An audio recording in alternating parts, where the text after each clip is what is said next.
What's up guys, this is Merc Music and welcome to Counter-Strike 2. Today's video is honestly going to be insane. There's been so much ridiculously awesome gaming news today, not so much for Call of Duty. That's aggressive. But this announcement right here for Counter-Strike 2 and the limited test is like the fattest W. This is mostly what I want to focus on for this video, but I also wanted to talk about Fortnite's creative mode like 2.0, Unreal Engine 5. There is some ridiculous stuff coming out of that as well, and there's also some news about XDefiant, which I don't see too many people talking about, most likely because the Counter-Strike 2 news is like the most insane thing today. And we're also going to talk about COD. We need to talk about Modern Warfare 2 and Warzone 2, but unfortunately not for good reasons. So right off the bat, let's jump into Counter-Strike 2 and the limited test. Now, right now, you cannot play Counter-Strike 2. They're doing some limited testing, so if you guys want to get into the game right now, make sure to drop a like and subscribe. They've given me all of the beta keys, so if you want to get into the game, that's how you're going to have to do it.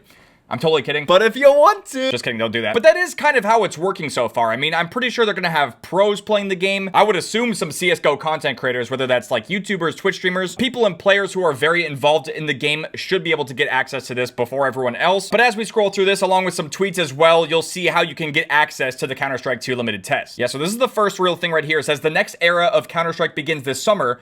Counter-Strike 2 is the largest technical leap in Counter-Strike's history, ensuring new features and updates for years to come. Oh my god. As I'm sure you guys know, I played a lot of CSGO when all that hype was like going on years ago. I haven't played it as much, but I have re-downloaded the game. I want to get back into it, especially as we keep reading and you learn about all the stuff that's going on. It says here, all of the game's new features will be revealed when it officially launches this summer, but the road to Counter-Strike 2 begins today as a limited test for select CSGO players. During this testing period, we'll be evaluating a subset of features to shake out any issues before the worldwide release. Counter-Strike 2 arrives this summer as a free upgrade to CSGO, so you don't have to pay for it. It says here, so build your loadout, hone your skills, and prepare yourself for what's next. Read on to learn more about some of the features of the Counter-Strike 2 limited test. Okay, yeah, so we have a video here on responsive smokes. We can check that out. I actually have not seen any of the videos that they put out on Twitter or YouTube. All right, here we go.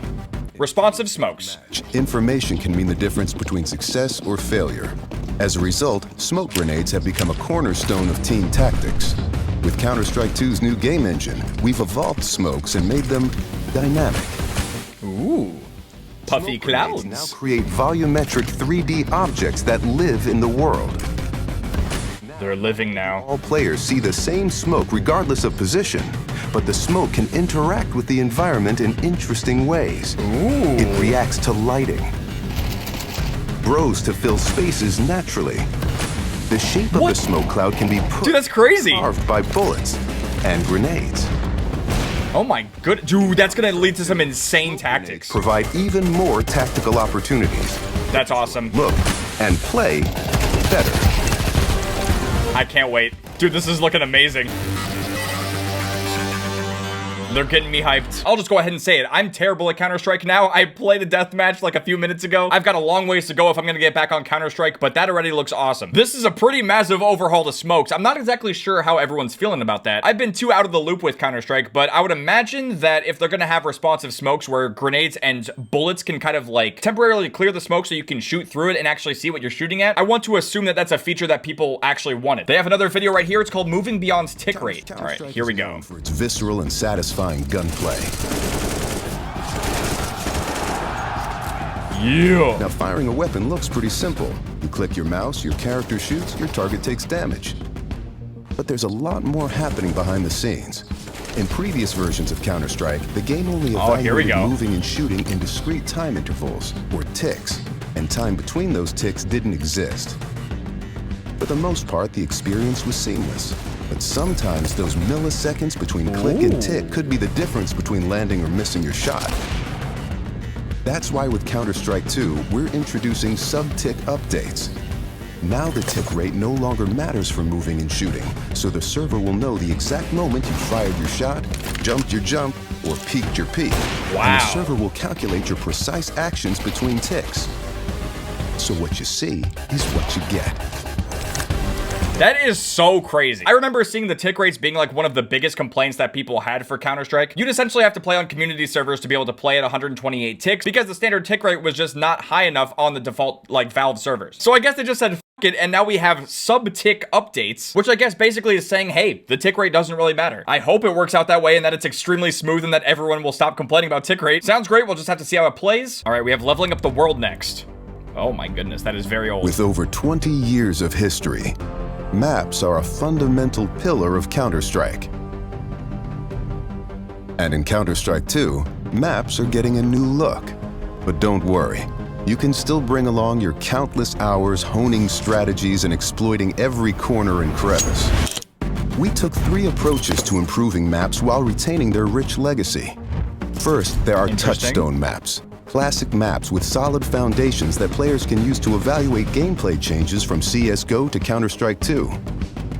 These have improvements to lighting and character read, but otherwise haven't been changed. Okay. Next, we have upgrades. These are maps that use new Source 2 lighting, including a physically based rendering system that produces that's insane. materials, lighting, and reflections. And finally, overhauls. The oldest maps have been fully rebuilt from the ground up, leveraging... Oh my god, it looks so good! These tools will be available for community map makers to make it easier to build, experiment, and iterate. With upgrades to lighting, player read, and materials in Counter-Strike 2, even the familiar will feel brand new. That is nuts. Yeah, I mean, it says it right here. This is exactly what I thought when I saw the maps too. Cleaner, brighter, and better. I mean, that's exactly how you could describe this. I moved the slider over. I mean, here's Overpass from CSGO, and here's Overpass being revamped for Counter-Strike 2. I mean, that is insane, the difference between the two. You know, I guess you could make an argument for CSGO that this looks a little bit more like gritty and stuff, potentially more realistic. But in terms of the contrast and the colors and stuff and how nice the map actually looks, I think it looks better in CS2. This change for Nuke is a little iffy to me. I don't know how you guys are feeling about that. Don't get me wrong, the lighting here is really nice. There's also really nice reflections off the surfaces too, but I feel like I kind of like the original style better. I don't know if that's just me, but this does look really clean though. Oh, we have new Dust 2. Look at that. They didn't really have to change that much with Dust 2, obviously. I mean, you're not going to see, I think, nearly as many changes for the touchstone maps because they're essentially perfect. Like, you don't really have to do much or change anything, but they've somehow made these maps look even better. It's crazy. I was just playing on Dust 2 and it still looked amazing. Yep, and we have Source 2 tools. It says that the tools and rendering features will be available for community map makers to make it easier to build, experiment, and iterate. And stay tuned for the Source 2 item workshop, which will be available later on in the limited test. This is probably a huge relief to a lot of players. It says your items in a whole new light. The entirety of your CSGO inventory is going to come with you to Counter-Strike 2. Rejoice, my fellow nerds. Not only that, but you'll keep every item you've collected over the years, but they'll all benefit from Source 2 lighting and materials. In addition to supporting legacy models and finishes, all stock weapons have been upgraded with high-resolution models, and some weapon finishes take advantage of these new models. As you guys may or may not know, I do have a pretty big inventory on Counter-Strike. I've gotten a ridiculous amount of requests to have people either buy stuff from me or just give it to them for free. That wasn't going to happen in the first place, but now we also have Counter-Strike 2, and everything's going to move from CSGO to Counter-Strike 2 in terms of your inventory, so I cannot wait for that. High-def visual effects as well. From the UI to the gameplay, all visual effects have been reimagined, which I'm sure is going to look amazing. Look at that ketchup. We got some high-res ketchup. Environment effects as well. What? Okay, what is that explosion though? That explosion could probably look better. I like the molly. The liquid inside actually looks really good. I feel like it could still look better, but it's probably not the biggest priority. All this stuff is basically the finishing touches. I mean, ooh, look at the global elite. Oh, accurate audio as well. Counter-Strike 2 sounds have been reworked to better reflect the physical environment, be more distinct, and express more game state. They've also been rebalanced for a more comfortable listening experience. I'm really curious to see how the sound's gonna be for Counter-Strike 2 because I got my eardrums blown out just by watching like the pre-done videos at full volume. I mean, I feel like I'm partially deaf now, but it did sound great though. And we're at the bottom of the website now. It says there's more to come. The limited test only evaluates a subset of Counter-Strike 2's features so that major issues can be resolved before the summer. But there's much more to come. In just a few months, we'll reveal all of the details of Counter-Strike 2 and we can't wait to share it with you. I can't wait to see it. Let's go! Now, if we go to their Twitter, they do have some more information that I'm gonna share with you guys as well. This is probably the most important tweet that they put out. It says Counter-Strike 2. This is a clip from Counter-Strike 2, by the way. We get to see how the grenade interacts with the smoke. So you can see he smokes, but the grenade basically just got rid of it and then he gets a triple headshot. Yeah, that's how you use it, Jordan. That's how you do it, baby. They also said here that in CS2, jump throws are possible and consistent without a bind. Therefore, there is no jump throw bind.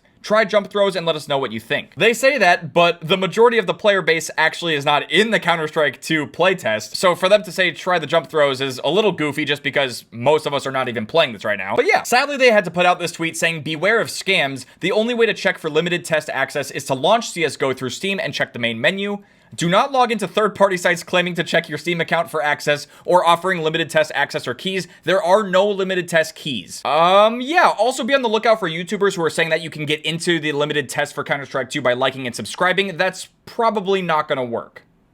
Wink. Okay, so this is a pretty big tweet as well. It says players are selected for the Counter-Strike 2 limited test based on a number of factors deemed important by the Counter-Strike 2 development team, including but not limited to recent playtime on Valve official servers, trust factor, and Steam account standing. So my assumption here is that if you haven't been VAC banned, if you have Prime enabled and you've been playing on the official servers pretty regularly, you might have a higher chance of getting into the Counter-Strike 2 test. Me personally, I haven't been VAC banned ever. I've got Prime enabled, and I have not been playing that much Counter-Strike recently, so I would imagine that my chances of getting into the limited test are probably not great, but I'm gonna try to play some more and see if I can get in so I can get you guys some more gameplay. At least if you want to see it. Wait, is this new? Being able to see your feet? Because it says here's feet pics. Yeah, and then they got the videos that we watched on the website from earlier. Okay, so we're on Modern Warfare 2. My recording crashed. I don't know what's been going on with Windows 11, but it's just been randomly freezing on me, so hopefully I didn't lose the entire, like, first half of the video where I'm talking about CSGO 2, or really Counter-Strike 2, my bad. But there's been a lot of other really interesting stuff going on with gaming as well, so we're gonna play a little bit of Modern Warfare 2 while talking about it. I would play CSGO right now, but all of my settings and keybinds are all messed up and stuff. I just reinstalled it on the new PC. I really do want to get all that stuff sorted before actually, like, playing the game again, because it can be brutal to play if you don't have all your settings right. All or nothing on border? Really? Why is this even an option? Anyway, even though I'm not much of a Fortnite guy, Fortnite Creative Mode 2.0 on the Unreal 5 engine looks insane. I would anticipate that there's going to be some really crazy stuff coming out of that. I saw some stuff about how people are looking to recreate the original Fortnite map. There's some ridiculous stuff that can come out of Fortnite Creative 2. I mean, there's been talks about people making a Halo Battle Royale. I saw some stuff about recreating Verdansk in Fortnite so people could just play the original map. I even saw a Twitter clip of Riley from Call of Duty Ghosts just in Fortnite 2. I don't even really play Fortnite, but it just sounds insane. I could go on and on about Fortnite Creative, but I'm not going to. But I figured I'd mention it anyway because the tools and the possibility for Fortnite Creative 2 are just ridiculous. Ooh.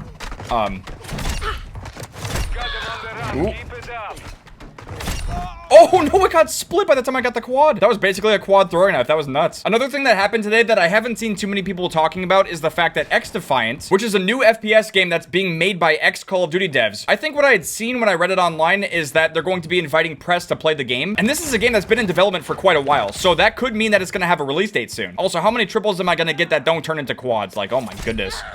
Oh, we won. I didn't even realize I was that close. So with all of this crazy gaming news going on between Counter-Strike 2, Fortnite Creative 2, and XDefiant potentially coming out as well, what has Call of Duty done? Well, if we go back to the main menu, here's the featured game modes. As you can see, they got rid of 10v10 Mosh Pit. Hello, darkness, my old friend.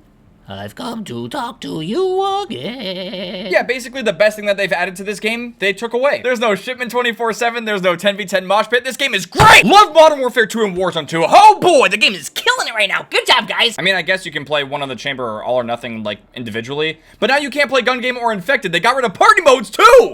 This game is a mess. I really want to do my best to not pile on too much because I've seen so much stuff on Twitter. I mean, basically everyone is just digging into this game, and I don't feel like it's gonna help if I just keep talking shit. Everything bad about this game that could be said has been said. I mean, all we can really hope for is that they do have some better stuff planned and that things will get better. I'm gonna be real with you guys though, I really don't think things will get better on this game in particular. As it typically goes with Call of Duty at this point, we're pretty much just gonna be waiting for the next game to come out and hope that they don't mess it up. It kind of feels like we're all just screaming into the void at this point, but the advice that a lot of people have given that they just simply won't take is to make a free-to-play Call of Duty game that will last for like more than a year, 5 to 10 years. Look at the bigger picture and try to make a game where you can start with a decent foundation and then build it up from there over time. That's exactly why the Counter-Strike 2 announcement and the Fortnite Creative 2 announcements are so huge. Whether you play or like either of these games, you can't deny the fact that they're going to be doing some big things. Meanwhile, over here at Modern Warfare 2 and Warzone 2, I mean, shit, dude, if they can bring over the Counter-Strike inventory into Counter-Strike 2, why can't we do that for cosmetics and Call of Duty? All of these games basically run on the same engine. I'll give you the answer. It's greed. Whew, dude, I'm killing it. I just had to jinx myself. Okay. Why won't they just bring your skins over from one game to the next? Oh, it's too hard. We don't know how to. That is what we call baloney. Call of Duty basically has always run on the same engine. They modify it, they upgrade it, whatever. I'm pretty certain that they could easily bring your cosmetics from one game to the next. The reason they don't do it is because money. I think a prime example is the CDL skins, right? The CDL skin that always comes to mind is the one from Cold War. I feel like the one in Cold War basically looks the same as the one in this game, Modern Warfare 2. And you guys already know, I'm mostly indifferent about the pro scene, so I didn't buy the CDL skin in Cold War. I haven't bought any of the CDL skins in this game. But what kind of makes it even more stupid is the fact that the skins, at least in my opinion, basically look exactly the same. So you're buying the same skin over and over again. Now, I guess you could make that argument for the clown skin in Advanced Warfare and the fact that there were like 5 clown skins in Black Ops Cold War. But at least they were different. They weren't the exact same skin. There's so many bundles being made for Call of Duty, and it's clearly been such a big focus that the cosmetics are bound to eventually be too similar to each other from game to game. Instead of overworking the artists who make these bundles, they could just have them go from one game to the next, but they don't want to do that because there's so much money that can be generated from selling them. And I've kind of talked about this before, but I want to revisit the patents that Activision filed, I think in like 2015. My PC's been doing all kinds of weird stuff, so I don't know if it's going to desktop record properly. I really do hope it does. I'm going to try to pull it up. If you Google Activision patent matchmaking,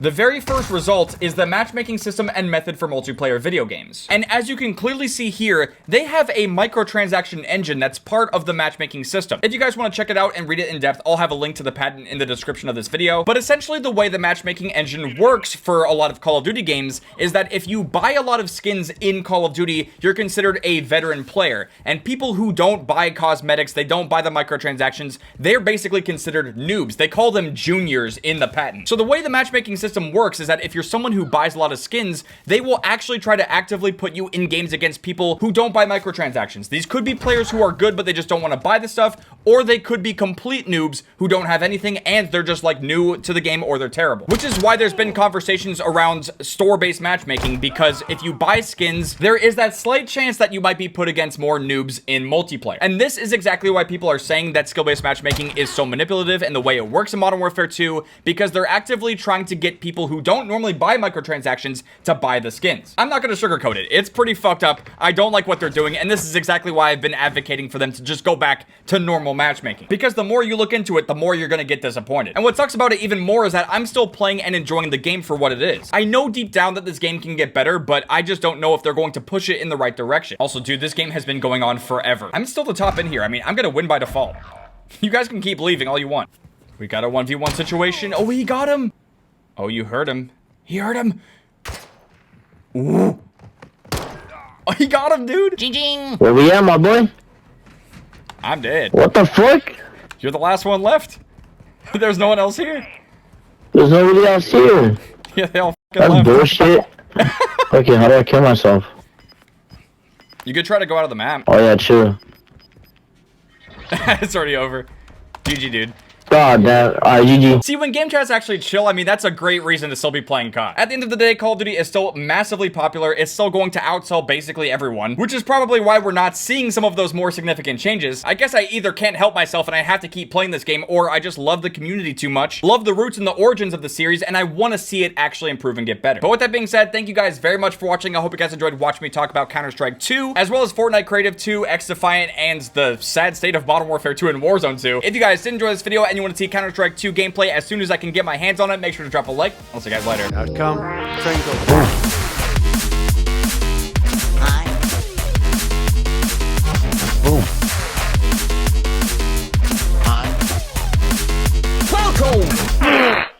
That's right, folks. Longtime owner Mr. Krabs is opening a new restaurant called the Krusty Krab 2.